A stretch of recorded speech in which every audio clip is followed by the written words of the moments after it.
गणनायकाय गणदैवताय गणाध्यक्षाय धीमहि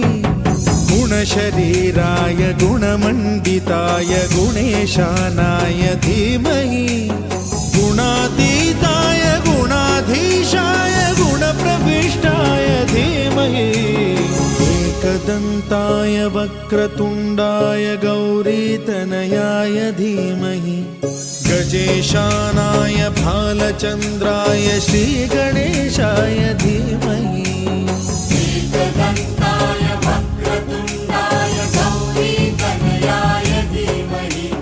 गजेशानाय भालचन्द्राय श्रीगणेशाय धीमहि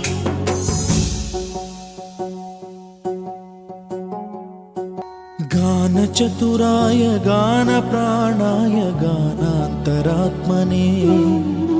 गानोत्सुकाय गानमत्ताय गानोत्सुकमनसे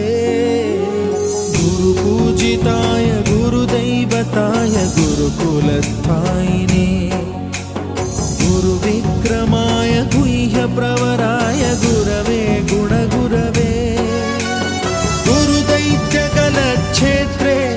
गुरुधर्मसदाराध्याय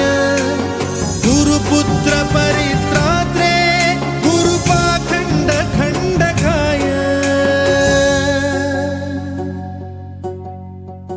गीतसाराय गीततत्त्वाय गीतगोत्राय धीमहि गूढगुल्फाय गन्धमत्ताय गोजयप्रदाय धीमहि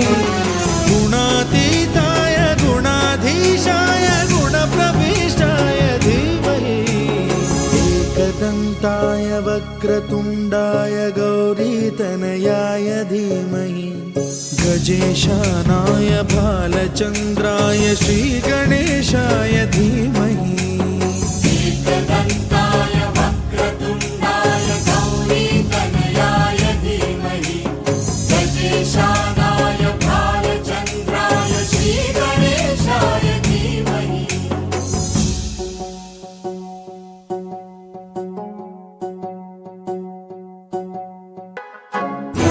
सर्वराजाय गन्धाय सर्वगानश्रवणप्रणयिने गाढानुरागाय ग्रन्थाय गीताय ग्रन्थार्थतत्त्वविदे गुणवते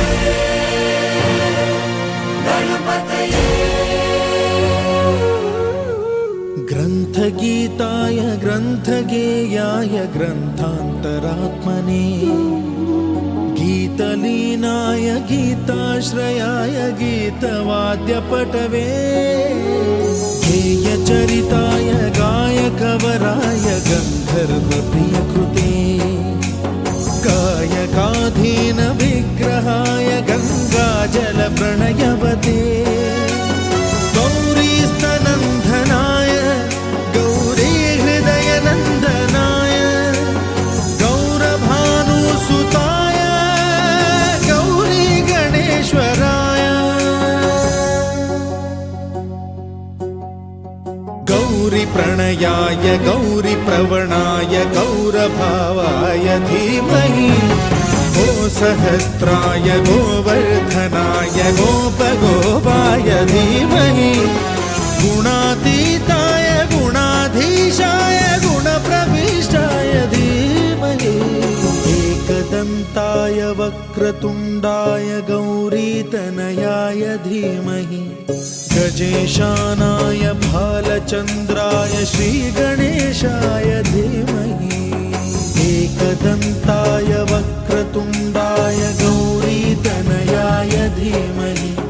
गजेशानाय भालचन्द्राय श्रीगणेशाय धीमहि